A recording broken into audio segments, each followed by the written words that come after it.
Alhamdulillah Rabbil Alamin. Wassalatu wassalamu ala Sayyidina Muhammadin wa ala alihi wa ashabihi ajma'in. Rabbi shrah li sadri wa yassir li amri wa hlul 'uqdatam min lisani yafqahu qawli. Subhanaka la ilma lana illa ma 'allamtana innaka antal 'alimul hakim.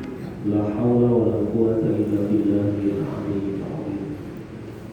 Hadratul Karamin, para asatidz, bil khusus guru kita Ustaz Haji Muhammad, Ketua DKI Masjid Al-Istiqomah, para jamaah sholat subuh, mudah-mudahan kita semua dirahmati Allah Subhanahu wa Ta'ala.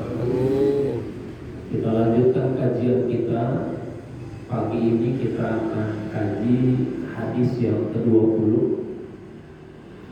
dari kitab Al-Jawahir yang dihimpun oleh Bapak Dr. Kiai Haji Ahmad Dimyati Badrul Zaman. Kita doakan mudah-mudahan ilmunya bermanfaat bagi kita semua. Al-Fatihah. A'udzu billahi minasyaitonir rajim. Bismillahirrahmanirrahim. Alhamdulillahi rabbil alamin. Arrahmanir rahim. Maliki yaumiddin.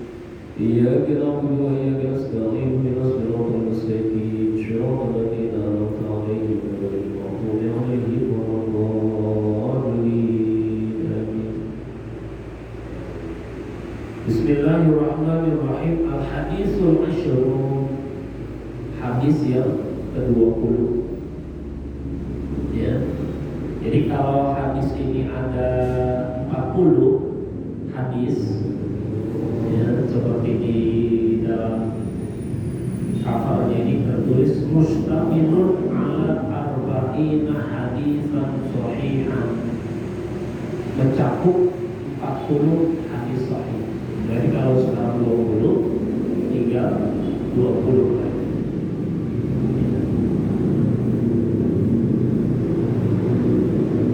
Al-Hadisul Ishruna, hadis yang ke-20.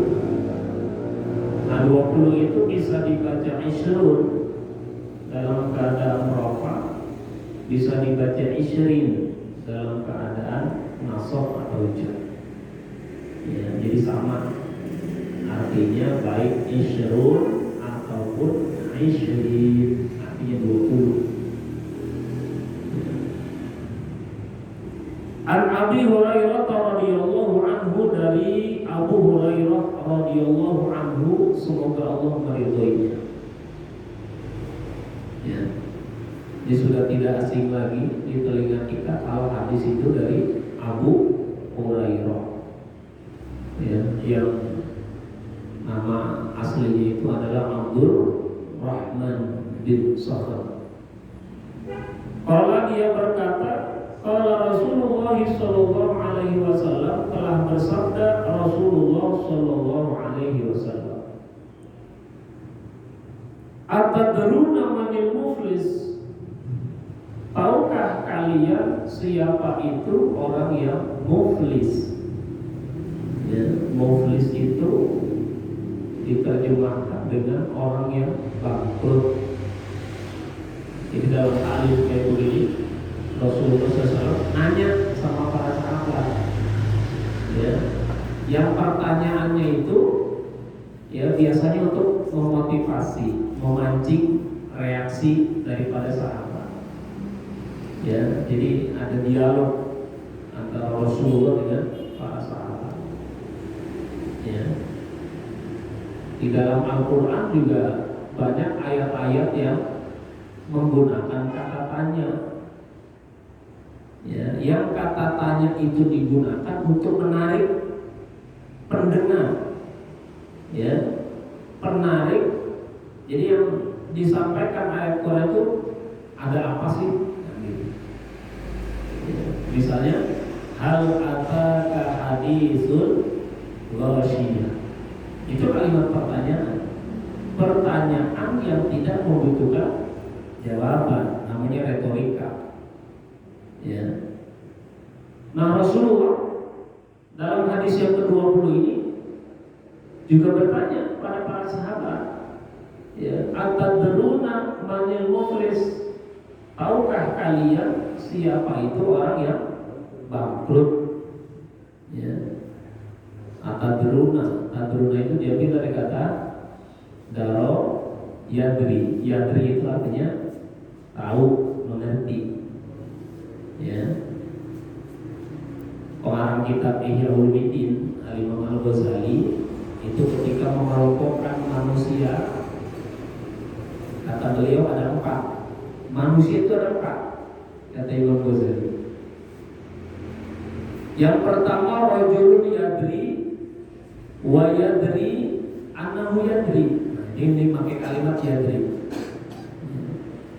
Kata Imam Ghazali, kelompok yang pertama itu rajulun yadri wa yadri annahu yadri fadzalika alimun.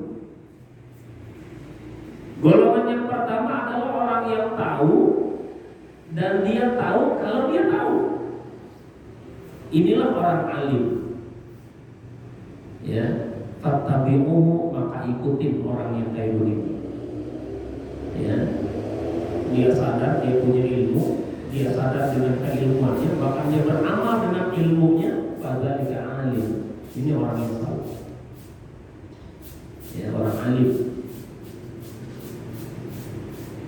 Kemudian yang kedua, kata Imam Ghazali,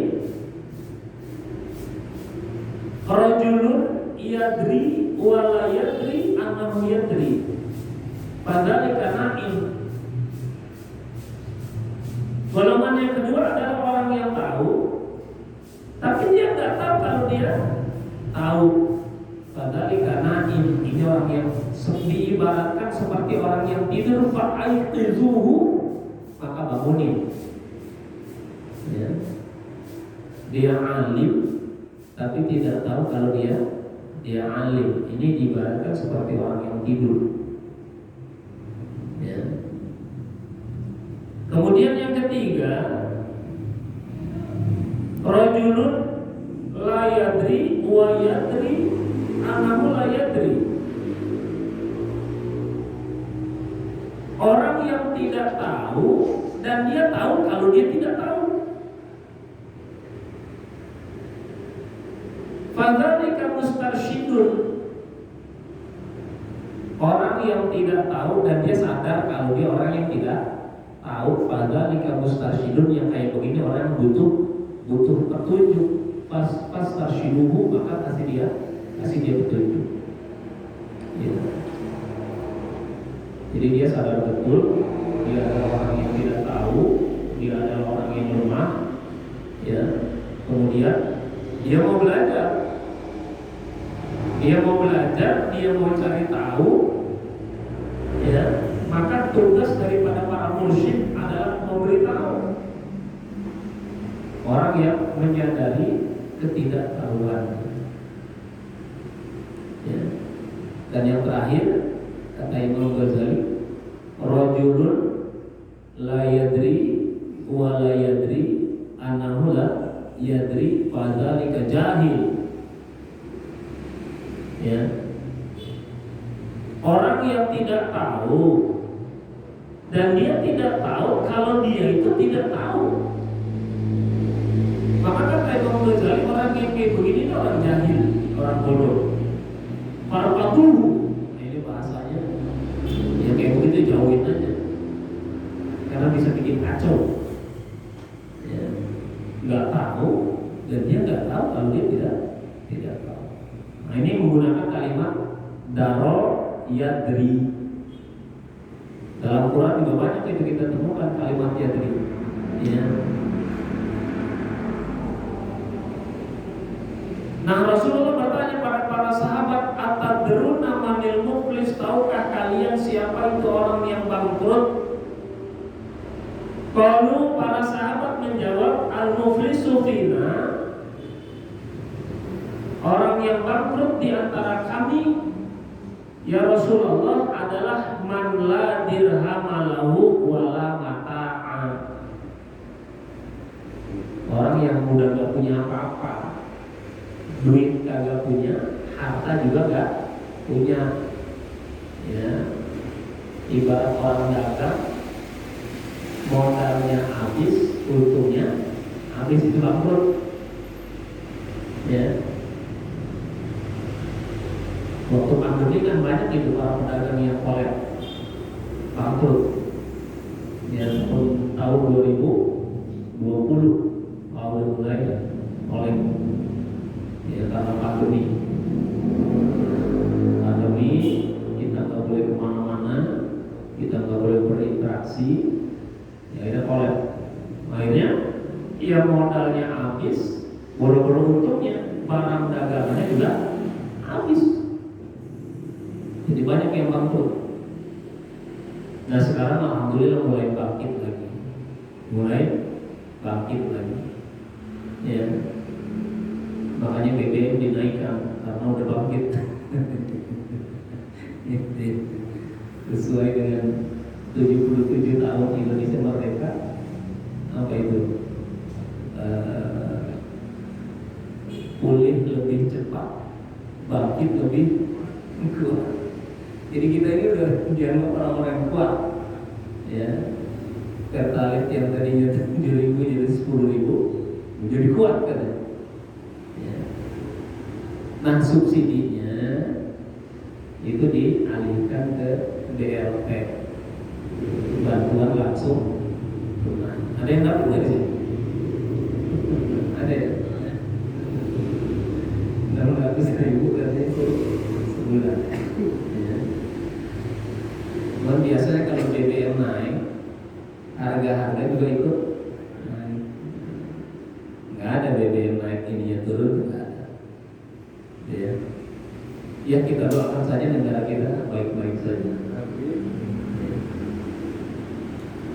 Jadi kata para sahabat ketika ditanya sama Rasul, tahukah kalian siapa itu orang yang bangkrut? Kata sahabat, orang yang bangkrut di antara kami ini ya Rasul adalah orang yang sudah nggak punya apa-apa, man la dirhama wala mata, duit nggak punya, harta juga nggak punya. Kalau kata orang Mampu udah belangsak dah itu orang muflis.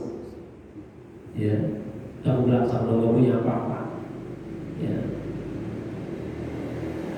Faqala, maka Rasulullah SAW bersabda, innal muflisa min ummati. Sesungguhnya orang yang muflis, orang yang bangkrut min ummati, dari umatku, kata Rasulullah, man ya'ti yaumal qiyamah, orang yang datang pada hari kiamat nanti. Jadi kalimatnya itu ya'ti, jadi itu datang. Kita itu datang pada, ya. Kita dikumpulkan di pada mahsyar. Man ya'ti yaumal qiyamah, orang yang datang pada hari kiamat bi sholatin wa siyamin wa zakatin. Datang membawa pahala sholat, datang membawa pahala puasa, datang membawa pahala zakat. Jadi sholat, puasa, zakat. Ya. Sholat dan puasa itu hablum minallah, zakat itu hablum minallah.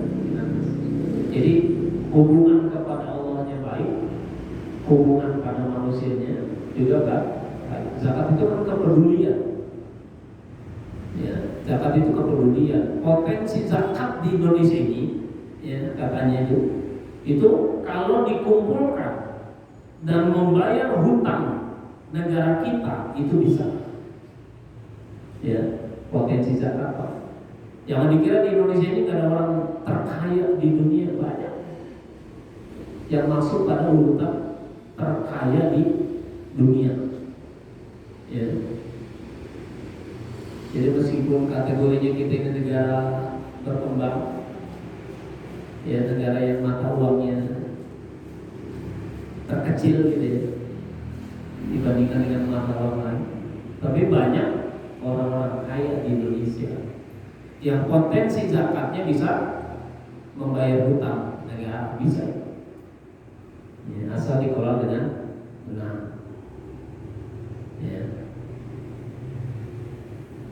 Jadi nanti orang yang bangkrut itu datang hari kiamat bisolatin wasiyamin wazakatin. Dia banyak membawa pahala sholat. Ya, ini kita sholat jamaah begini aja Pak. ini pahalanya 27 derajat. Belum sholat sunnahnya tadi, qauliyah subuh, khairun minad dunya wa ma fiha, lebih baik daripada dunia beserta isinya, 2 rakaat sebelum subuh. Jadi kalau menurut versi Islam, orang yang terkaya di dunia nomor 1 adalah mereka yang selalu melaksanakan qauliyah subuh. Itu qauliyahnya, belum subuhnya, lebih besar lagi pahala. Ya, sudah tahu orang terkaya. Jadi dia bawa banyak pahala sholat. Ya, dia banyak bawa pahala puasa Ramadan. Ya, kemarin itu kita puasa Muharram. Kemarin lagi kita puasa Arafah, puasa Tarwiyah. Dikumpulin tuh pahala-pahala puasa sunnah, dikumpulin pahala-pahala puasa Ramadan selama hidup, dibawa untuk dipertanggungjawabkan di hadapan Allah sebagai bekal. Sebagai bekal kita menghadap Allah. Makanya disebut yakti, datang menghadap Allah dengan pahala sholat, pahala puasa, pahala zakat.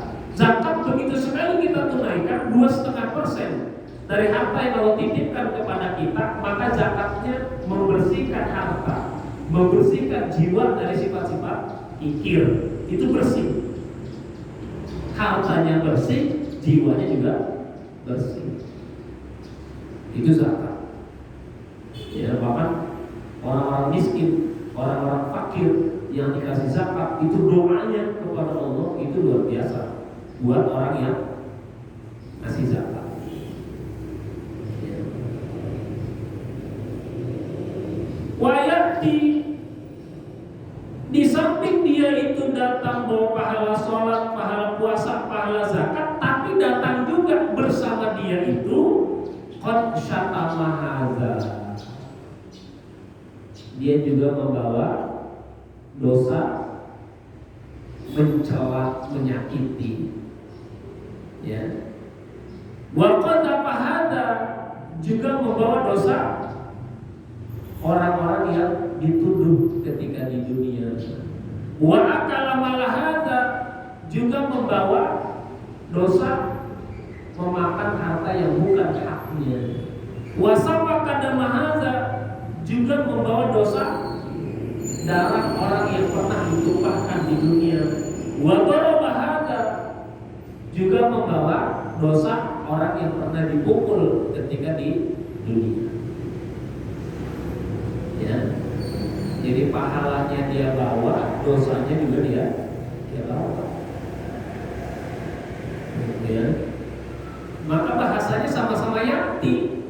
Jadi yakti pahala, yakti dosa juga. Ya. Fayuto hada min hasanatihi wa hada min hasanatihi.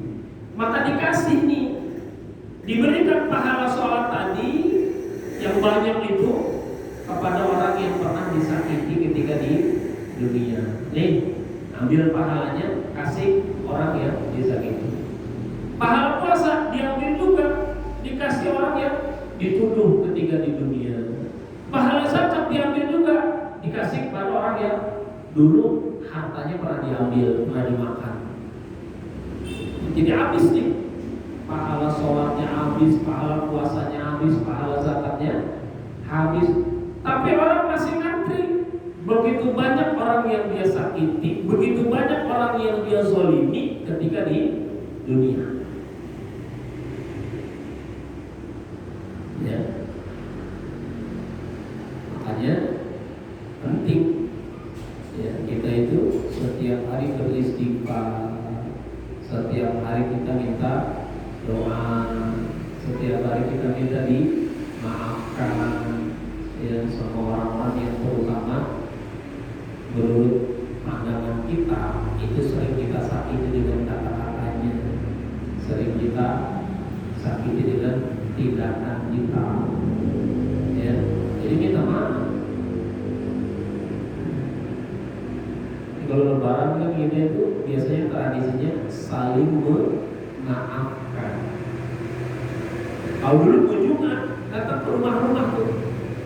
Kalau sekarang lewat HP, jadi nggak ketemu orangnya. Padahal rumahnya dekat, lewat HP, ya lewat WhatsApp, ya lewat media-media sosial lain. Akhirnya nggak ketemu. Ya, jadi kalau bisa, ya kalau masih bisa kita temui dan kita minta maafkan, kita minta ridhonya, itu kita temui. Supaya apa? Supaya tidak terjadi pahala sholat kita habis, pahala puasa kita habis, pahala zakat kita habis, supaya tidak terjadi itu. Makanya kita minta ridho, ya kita minta maaf, kita minta ikhlasnya orang-orang yang pernah kita sakiti, ya, supaya tidak rugi kita, tidak bangkrut. Modal banyak nih, modal pahala sholat, modal pahala puasa, modal pahala zakat, modal pahala haji, banyak tuh kita bawa, tapi itu habis. Begitu itu dibagikan pada orang-orang yang pernah kita sakiti ketika di dunia, fa'in faniyat hasanatu. Ya. Jadi kalau habis nih, fana itu kan habis hilang, faniyat hasanatu. Begitu udah dibagi-bagikan, ini pahala kita udah dibagi-bagi nih sama orang-orang yang tetangga-tetangga kita, saudara-saudara kita, ya. Tetapi qabla an yaqda ma alaihi, sebelum selesai, ya, dikasih pahala kita itu dikasih orang, tapi pahalanya habis. Orang yang kita sakiti masih banyak, orang yang kita zalimi masih banyak, orang-orang yang kita makan hartanya itu masih banyak ngantri menuntut kita di hadapan Allah.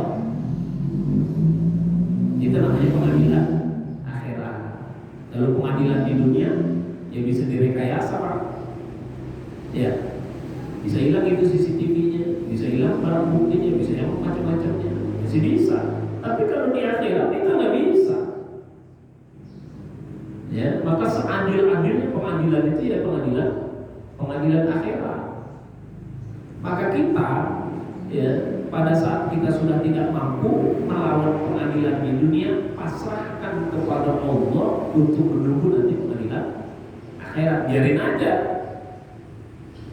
ya, sezolim-zolimnya dia ketika di dunia, biarkan saja. Toh nanti juga ada pengadilan akhirat. Kita ingatkan sudah, ditegur sudah, ya, tapi masih begitu-begitu juga, ya nanti ada pengadilan akhirat. Fa'in faniyat hasanatu, kalau sudah habis nih pahala-pahala yang sudah kita berikan kepada orang-orang yang kita sakiti ketika di dunia, ukhidha min khotoyahu. Makanya orang yang masih ngantri, ya nuntut kita, itu kesalahan mereka diambil sama kita nih, diambil sama orang-orang yang muflis, orang-orang yang bangkrut, ya. Faturihat alaihi, bahasanya turihat, dilemparin, ya. Kesalahan-kesalahan orang yang di dunia itu diambil, dikasih ke kita, jadi dosanya ditanggung, ya, sama orang yang menyakiti. Sumaturi hafimna rawahu Muslim. Kemudian setelah kesalahan dosa-dosa orang yang ngantri nuntut kita itu dikasihkan kepada kita, turi hafimna, kita dilemparkan ke api neraka. Na'udzubillah. Maka hadirin yang dirahmati Allah Subhanahu wa taala, supaya kita tidak terjadi pada diri kita, supaya kita tidak termasuk orang-orang yang muflis, orang-orang yang bangkrut, ya, orang-orang yang membawa banyak pahala tapi pahala kita diambil orang nanti ketika di hari kiamat. Betapa pentingnya kita minta maaf, betapa pentingnya kita minta ridho, betapa pentingnya kita minta dihalalkan kesalahan-kesalahan kita pada orang yang, ya, kita anggap kita punya salah sama dia. Ya, daripada nanti pahala kita diambil, ya, mendingan kita minta maaf ketika di dunia. Ya. Nah, itulah kajian kita pada pagi hari ini, hadis yang ke-20, bahwa Rasulullah SAW ya ketika menyampaikan hadis ini minta ketegasan dari para sahabat itu, ngetes ya siapa sih orang yang bangkrut. Ternyata pakai hitungan dagang ya, modalnya habis, untungnya juga habis, pakai hitungan dunia ya, nggak punya harta, bangkrut udah nggak punya apa-apa. Ternyata Rasulullah SAW pakai ukuran akhirat. Yang dimaksud orang yang bangkrut adalah yang pahalanya habis dan dosa orang lain kita tanggung. Itulah orang-orang yang bangkrut. Na'udzubillahi summa na'udzubillah. Demikian kajian kita pada pagi hari ini. Mudah-mudahan hadis yang ke-20 ini bisa menjadi renungan bagi kita untuk bisa kita hindari dalam kehidupan kita. Terima kasih. Kurang lebihnya mohon maaf. Wallahul muwaffiq ila aqwamit thoriq. Wassalamualaikum warahmatullahi wabarakatuh.